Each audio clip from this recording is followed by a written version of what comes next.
चील रानी अपने महल में उदास बैठी हुई थी कि वहां चील की बहन आती है।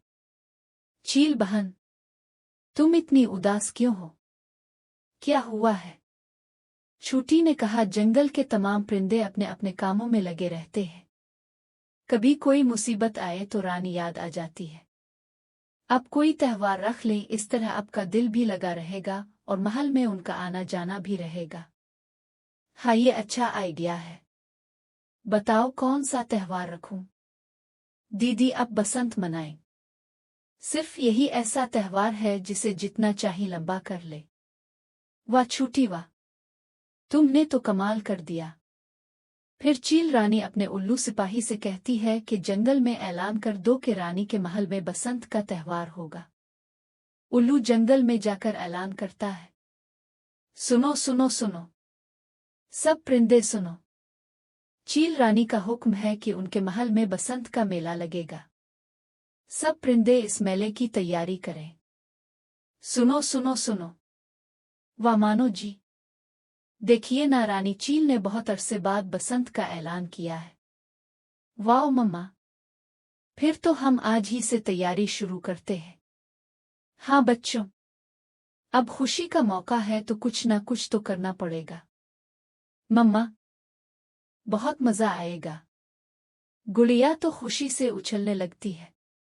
रानो चिड़िया अगले दिन रानी चील से मिलने महल जाती है। आओ आओ रानो चिड़िया, कैसे आना हुआ? चील रानी, आपका बसंत का मेला लगाने का फैसला बिल्कुल ठीक वक्त पर है।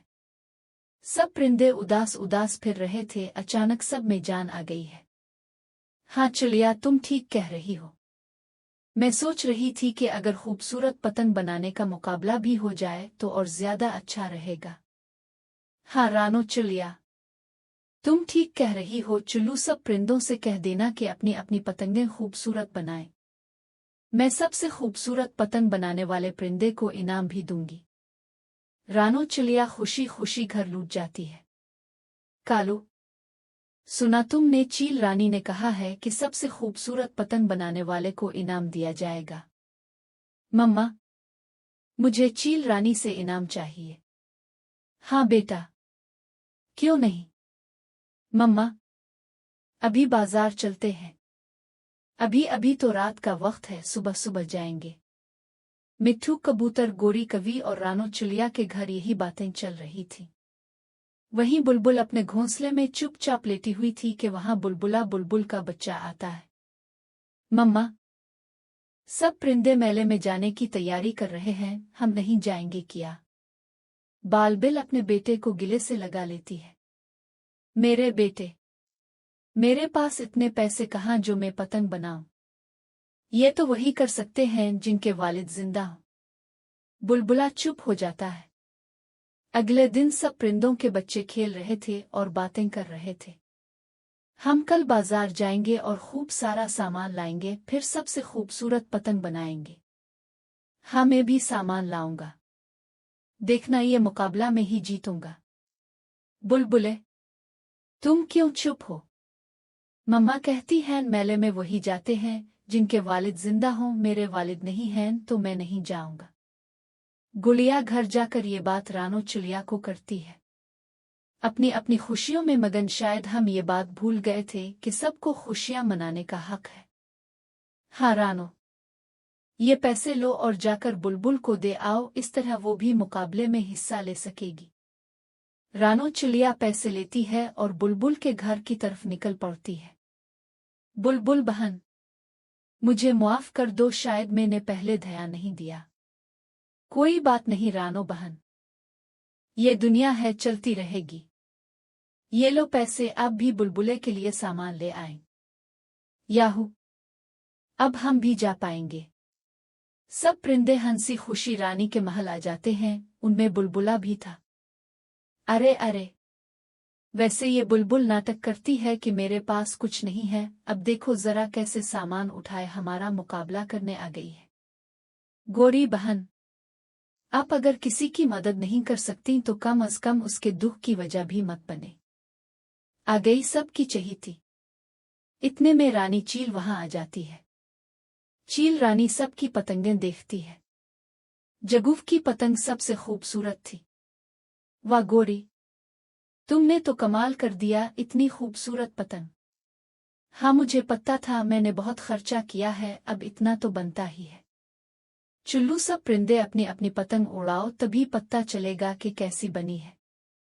जग्गू ने पतंग को खूबसूरत बनाने के चक्कर में बहुत कुछ लगा दिया था, जिससे इसकी पतंग बहुत भारी हो गई थी, जबकि रानो चिड़िया ने बहुत हल्का फुल्का ही सजाया था। पतंग उड़ते ही रानो चिड़िया की पतंग हवाओं से बातें करने लगती है और जग्गू की पतंग उड़ते ही नीचे गिर जाती है। अरे, ये सिर्फ देखने में ही खूबसूरत है, उड़ती तो है नहीं। इस तरह रानो चिड़िया की पतंग को पहला इनाम मिलता है। इतना सुनना था कि जग्गू के पर से पतंग की डोर छूट जाती है और पतंग उड़ती उड़ती दूर निकल जाती है। जग्गू रोने लगता है, मम्मा मम्मा, मेरी पतंग, मुझे मेरी पतंग चाहिए। जग्गू मेरे बेटे चुप करो, चुल्लू मिलकर तुम्हारी पतंग ढूंढते हैं। हाँ जग्गू, चुल्लू तुम्हारी पतंग ढूंढते हैं। सब परिंदे पतंग की तलाश में उड़ते हैं। गोरी कवि और रानो चिड़िया सबसे आगे थीं। गोरी बहन, सारा जंगल छान मारा लेकिन पतंग का कोई सुराग नहीं मिला। मम्मा, मुझे मेरी पतंग वापस चाहिए। आखिरकार रानो चिड़िया को एक डोर नजर आती है। गोरी बहन, वो देखो पतंग की डोर। डोर के साथ साथ चलते हुए वो सब पतंग तक पहुंच जाते हैं। फिर रानो चिड़िया चील के महल की तरफ उड़ती है। रानो चिड़िया, तुम कहाँ रह गई थी? गोरी तो कब की पतंग लेकर आ गई है। फिर रानो चिड़िया चील को सारी बात बताती है। रानो चिड़िया, मैंने आज तक तुमसे ज्यादा अच्छा परिंदा नहीं देखा। फिर रानी चील रानो चिड़िया को पहला इनाम देती है। मम्मा मम्मा, हम ये मुकाबला जीत गए, हम ये मुकाबला जीत गए। इनाम तो मेरा था, वो तो इस चील ने बेईमानी की है। गोरी, सिर्फ सजाने से पतंग खूबसूरत नहीं बुनती, पतंग तो उड़ने के लिए बनाई गई थी। जब वो उड़ी ही नहीं तो खूबसूरत कैसी? प्यारे दोस्तों, इस कहानी को लाइक, अपने दोस्तों के साथ शेयर और चैनल को सब्सक्राइब करना बिल्कुल मत भूलना। आपका शुक्रिया। रानो चिड़िया की ऐसी कहानियां सुनने के लिए यूट्यूब सर्च बार में रानो चिड़िया की कहानी लिखी या फिर ये बटन दबाकर बोलकर कहीं रानो चिड़िया की कहानी। दूसरी कहानी, किसान और खजाने का नक्शा। किसान एक दिन खेतों में हल चला रहा था कि अचानक इसे एक नक्शा मिलता है। किसान देखता है कि इस पर कोई नक्शा बना हुआ है। ये क्या है? ये तो कोई नक्शे जैसा लगता है। अरे, क्या ये सच में खजाने का नक्शा है? अगर ऐसा हुआ तो मैं अमीर हो जाऊंगा। इतने में वहां रानो चिड़िया आ जाती है। क्या क्या बात है किसान चचा, आज बहुत खुश लग रहे हैं। हाँ रानो चिड़िया, मुझे आज खजाने का नक्शा मिला है। क्या सच में किसान चचा? हाँ ये देखो। रानो चिड़िया वो नक्शा देखती है। किसान चचा, ये नक्शा तो जंगल का है। हाँ, और इसमें मुझे तुम्हारी मदद चाहिए क्योंकि तुम तो जंगल की रहने वाली हो। मैं और मेरे साथी परिंदे आपकी मदद जरूर करेंगे। ठीक है, फिर अभी जाओ और बाकी परिंदों से पूछो, मैं तब तक काम खत्म कर लूं। रानो चिड़िया वहां से जंगल की तरफ जाती है। मिट्ठू तोता और कबूतर बैठे बातें कर रहे थे। मिट्ठू और कबूतर, मुझे आपकी मदद की जरूरत है। कैसी मदद रानो चिड़िया? रानो चिड़िया किसान की सारी बात कबूतर और मिट्ठू तोते को बताती है। वाह रानो चिड़िया, अगर सच में वो खजाने का नक्शा है तो हम तो अमीर हो जाएंगे। इतने में वहां गोरी कवि आ जाती है। कैसे अमीर होना है, मुझे भी बताओ। इसके लिए मेहनत करनी पड़ती है, तुम जैसे कामचोर कौवे के बस की बात नहीं मेहनत करना। मिट्ठू बस करो, अगर गोरी हमारे साथ आना चाहती है तो कोई मसला नहीं है। कहाँ जाना है? फिर रानो चिड़िया गोरी को सब बताती है। हाय, अगर सच में वो खजाने का नक्शा है तो मैं जरूर जाऊंगी। हाँ गोरी बहन, लेकिन याद रखना, अगर रास्ता दुश्वार हुआ तो मुझे मत कहना। रानो, तुम भी साथ ही होगी ना? हाँ बिल्कुल, मैं कालू को भी ले आती हूँ। हाँ हाँ, जाओ, पूरे जंगल को इकट्ठा कर लो। गोरी भी वहां से चली जाती है। सब परिंदे वहां जाने के लिए मंसूबा बना रहे थे, लेकिन वो ये नहीं जानते थे कि ये सारी बातें पेड़ की डाल पर बैठी चील सुन रही है। चील मन ही मन सोचती है, ये छोटे परिंदे खजाना ढूंढ लेंगे तो मैं उनसे वो खजाना छीन लूंगी। गोरी कभी घर जाती है। कालू कौवा मजे से घोंसले में सोया हुआ था। कालू, अरे ओ कालू, जल्दी उठो। क्या है गोरी?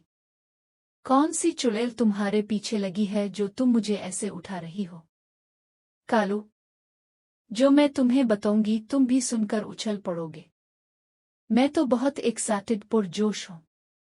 अब कुछ बताओ भी। हाँ, वो रानो है ना, वो अपने सब परिंदे दोस्तों के साथ खजाने की तलाश में जा रही है। तो वो जा रही है, तुम क्यों इतना खुश हो रही हो? अक्ल के अंधे कालू, वो मुझे भी साथ जाने का कह रही है। मैं तुम्हें लेने आई हूं, जल्दी चुल्लू। हाँ हाँ चुल्लू गोरी। फिर रानो चिड़िया सब परिंदों के साथ किसान के खेत की तरफ जाती है। ओ रानो चिड़िया, तुम तो पूरी फौज ले आए। ये सब मेरे दोस्त हैं और सब खजाना ढूंढने में मदद करेंगे। लेकिन हमें क्या मिलेगा? ये ना हो कि हम खजाना ढूंढी और किसान सारा खजाना लेकर फरार हो जाए। जितने भी परिंदे मदद करेंगे सब में बराबर बटेगा। ये सुनकर गोरी कभी खुश हो जाती है। फिर ठीक है किसान भाई।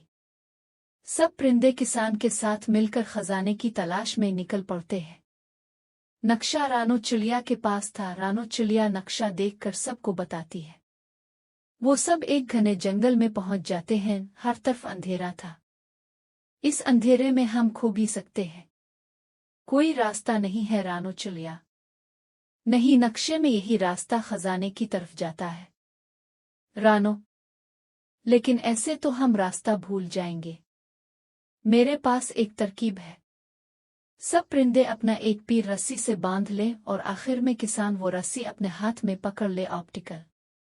इस तरह हम अंधेरा पार कर जाएंगे और कोई रास्ता भी नहीं भूलेगा। ये तरकीब सबको पसंद आती है।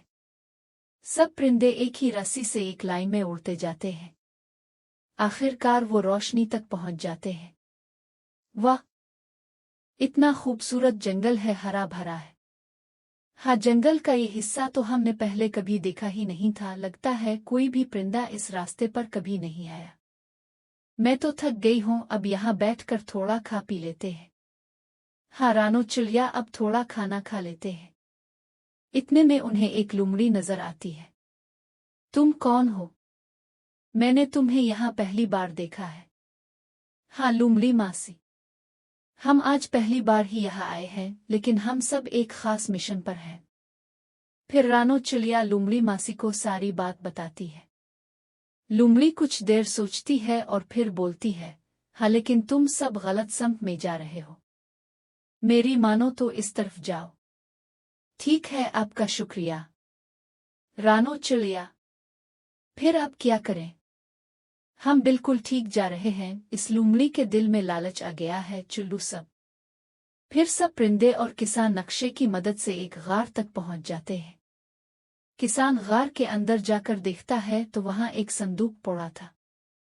सब परिंदे भी किसान के पीछे आ जाते हैं।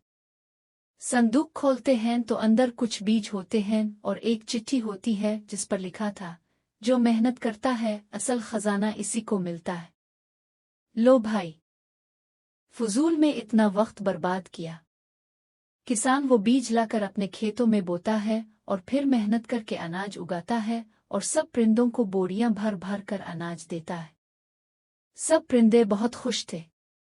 प्यारे दोस्तों, इस कहानी को लाइक, अपने दोस्तों के साथ शेयर और चैनल को सब्सक्राइब करना बिल्कुल मत भूलना। आपका शुक्रिया।